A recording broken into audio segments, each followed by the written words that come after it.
ತಿರುಪತಿ ತಿಮ್ಮಪ್ಪನ ನಡುವಿನಲ್ಲಿ ಏನು ಈ ಒಂದು ಪ್ರಾಣಿಗಳ ಕೊಬ್ಬನ್ನು ಬಳಕೆ ಮಾಡ್ತಿದ್ರು ಅಂತ ಆರೋಪ ಇತ್ತು. ಈ ನಿಟ್ಟಿನಲ್ಲಿ ಇವತ್ತು ಶಾಂತಿ ಹೋಮವನ್ನು ಕೂಡ ಅಷ್ಟೇ ತಿಮ್ಮಪ್ಪನ ಸನ್ನಿಧಿಯಲ್ಲಿ ನಡೆಸ್ತಾ ಇರುವಂತ ಇದ್ರ ಬಗ್ಗೆ ಮಾತನಾಡಲು తిరుమలದ ప్రధాన అర్చకరంత వేణుగోపాల్ దీక్షిత్ ಅವರಿಗೆ ನಮ್ಮ జೊತೆ ఇద్దరే. స్వామి ఈ రోజు శాంతి హోమం జరుపుతున్నారు, ఎలా ఉంటుంది శాంతి హోమము, ఎవరంతా భాగి అవుతారు? ఈ శాంతి హోమంలో మనకి ఇటీవల నెయ్యిలో కొంత కల్తీ జరిగిందని, ఆ నెయ్యిలో కొన్ని పదార్థాలు కలిశాయని చెప్పి దాని దోష పరిహారార్థంగా మనం పవిత్రోత్సవాల్లో తీరిపోయినట్టే 3 రోజుల పాటు పవిత్రోత్సవాలు జరిగింది. ఆ పవిత్రోత్సవాలు ముందుగా ఈ నెయ్యిని వాడినట్లు మనకు తెలుస్తుంది. పవిత్రోత్సవాలకు ముందు ఈ నెయ్యిని మార్చడం జరిగింది. శుద్ధమైన నెయ్యిని తీసుకొచ్చి స్వామివారి ప్రసాదాలకు వినియోగిస్తూ ఉన్నారన్నది మనకి ల్యాబ్ రిపోర్ట్ల ద్వారా అధికారుల ద్వారా తెలిసింది.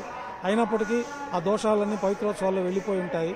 కానీ ఇప్పుడు తెలిసింది కాబట్టి శ్రవణం వల్ల మనం ఈ యొక్క ల్యాబ్ రిపోర్ట్ల వల్ల ఇప్పుడు తెలిసి మనం ఇట్లాంటి ఒక మహా అపచారం జరిగిందేమో అన్న ఇవి ఆందోళనలో భక్తులందరూ ఉన్నారు. కాబట్టి ఈ దోష ఉపశమనార్థం శ్రవణం వల్ల జరిగిన మనం విశేషంగా తెలిసినందువల్ల ఈ యొక్క శాంతి హోమాన్ని ఈరోజు నిర్వహించడం జరుగుతూ ఉన్నది.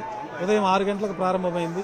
గౌరవనీయులు ఎగ్జిక్యూటివ్ ఆఫీసర్ వారు, అడిషనల్ కార్యనిర్వహణాధికారి ప్రత్యేకంగా ఈ కార్యక్రమంలో పాల్గొని వారు ఈ దేశ ప్రజలందరి తరఫున, రాష్ట్ర ప్రజలందరి తరఫున ఈ యొక్క ప్రత్యేకమైన సంకల్పాన్ని స్వామివారి దగ్గర తీసుకొని ఈ యొక్క కార్యక్రమాన్ని నిర్వహించమని మనకి ఆచార్య వర్ణాన్ని ఇవ్వడం జరిగింది.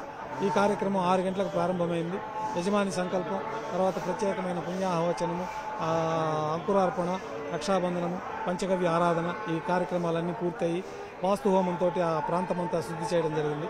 కాబట్టి ఇంకా తెలిసి తెలియక ఎక్కడన్నా ఆ శేషం ఉంటే పరిపూర్ణంగా తొలగిపోతుంది. భక్తులు ఎవరు ఆందోళన చెందకుండా స్వామివారి ప్రసాదాన్ని నిరభ్యంతరంగా తీసుకోవచ్చు.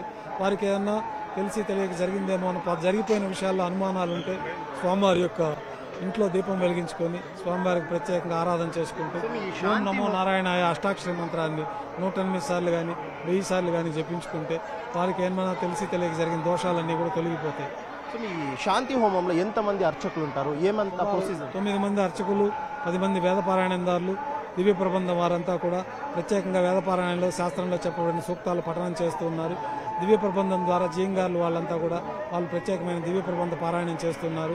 వైకాన్ సాగమోక్తంగా విశేషంగా ఆ హోమగుండాల్లో విశేషమైన శాంతి సూక్తాలతో హోమాలు కూడా నిర్వహించబడుతూ ఉన్నాయి. ఈ భక్తాదులకి వచ్చేవాళ్ళకి ఏమన్నా ప్రాబ్లం ఏమైనా అవుతుందా ఈ హోమం చేస్తూ ఉండేదాన్ని నుంచి? ప్రాబ్లం భక్తాదులకు ఎటువంటి ప్రాబ్లం ఉండకూడదు, స్వామివారికి ఎటువంటి దోషాలు ఉండకూడదనే మనం ఈ కార్యక్రమాన్ని రాష్ట్రమంతా సుభిక్షంగా ఉండాలని, తెలిసి తెలియక స్వామివారికి జరిగిన దోషాల వల్ల ఈ యొక్క ఆగ్రహానికి గురి కాకుండా భక్తులందరికీ మనోభావాలు దెబ్బతినకుండా స్వామివారి యొక్క అనుగ్రహం పరిపూర్ణంగా ప్రపంచమంతం పైన ఉండాలని చెప్పే ఈ శాంతి యాగాన్ని ఆగమ శాస్త్రాల్లో నిర్దేశించిన విధంగా ఆగమ సలహా మండలి పరిశీలించి నిర్ధారణ చేయడం జరిగింది. ఆ కార్యక్రమాన్ని ఈరోజు లోకక్షేమార్థం, భక్తుల క్షేమార్థం, స్వామివారి యొక్క తెలిసి తెలియక జరిగే దోషాలంతా పరిహారార్థంగా ఈ కార్యక్రమాన్ని ఈరోజు నిర్వహిస్తూ ఉన్నాం. 10 గంటలకు ఈ కార్యక్రమం పూర్తవుతుంది. ಇದಿಷ್ಟು ತಿರುಮಲದ ಪ್ರಧಾನ ಅರ್ಚಕರಂತಹ ವೇಣುಗೋಪಾಲ್ ದೀಕ್ಷಿತ್ ಅವರು ಹೇಳ್ತಿರುವಂತಹದ್ದು. ಇವತ್ತು ಬೆಳಿಗ್ಗೆ 6 ಗಂಟೆಗೆ ಒಂದು ಶಾಂತಿ ಹೋಮ ಶುರುವಾಗಿದೆ. 10 ಗಂಟೆವರೆಗೂ ಕೂಡ ಈ ಒಂದು ಹೋಮ ಇರುತ್ತೆ. ಈ ಹೋಮ ಆದಂತಹ ಬಳಿಕ ಎಲ್ಲೆಲ್ಲಿ ಈ ಒಂದು ಕಲಬೆರಕೆ ಆಗಿದೆ ಅಲ್ಲೆಲ್ಲವೂ ಕೂಡ ಹೋಗಿ ಶುದ್ಧಿಯನ್ನ ಮಾಡುವಂತ ಒಂದು ಕೆಲಸವನ್ನ ಮಾಡ್ತೀವಿ ಅನ್ನುವಂತ ಮಾತನ್ನ ಹೇಳ್ತಿದ್ದಾರೆ.